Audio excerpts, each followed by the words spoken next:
Истигфардын артыкчылыгы. Улуу жараткан Аллах Таала аяттардын биринде мындай дейт. Алар таквалар күнөө иштерге барып, өздөрүнө өздөрү зулумдук кылган кезде Аллахты эстеп дароо күнөөлөрү үчүн кечирим сурашат.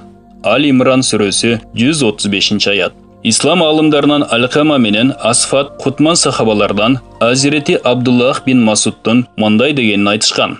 Аллах Тааланын ыйык китебинде 2 аят бар. Кимде ким пендечилик кылып, күнөө жасап алган соң ошол 2 аятты окуп кечирим сураса, Аллах Таала аны кечирет. Бул 2 аяттан бирөөсү Али-Имран сүрөсүнүн 135-аяты. Экинчиси Ниса сүрөсүнүн ким күнөө иш кылып же өз жанына зулумдук кылса, андан соң Аллахтан кечирим сураса, анда ал Аллахтын кечиримдүү, мээримдүү экендигин билет деген маанидеги 110-аяты.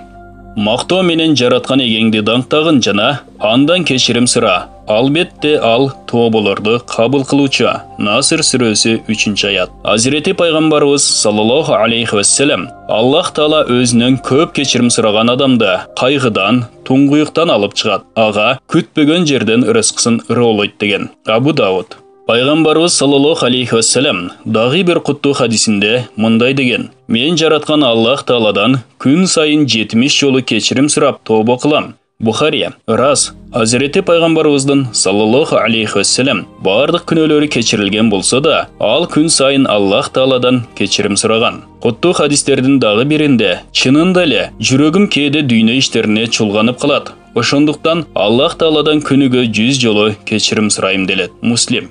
Ал эми Кутман сахабалардан Азирети Абу Хурайра радиаллаху анху айтып калтырган куттуу хадистердин биринде сүйүктүү пайгамбарыбыз саллаллаху алейхи вассалам мындай деген: "Жанымды чексиз кудретинде кармап турган Аллахка ант берем. Силер күнөө кылбасыңар, тообо кылып кечирим сурабасыңар, Аллах Таала силердин ордуңарга күнөө жасап, өзүнөн кечирим сурай турган коом алып келип, аларды кечирмек." Муслим.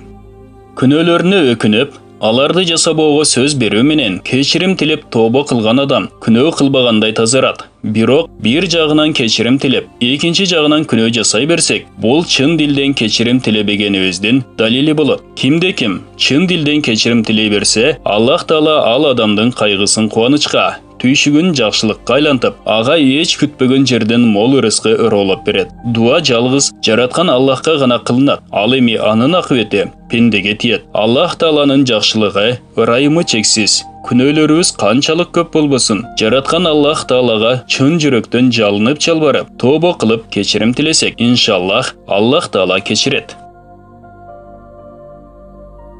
Бул баян эң сүйүктүү пайгамбардан эң пайдалуу дуалар китебинен алынды. Урматтуу мусулман бир туугандар, биздин Ихро медиа каналыбызга катталыңыздар.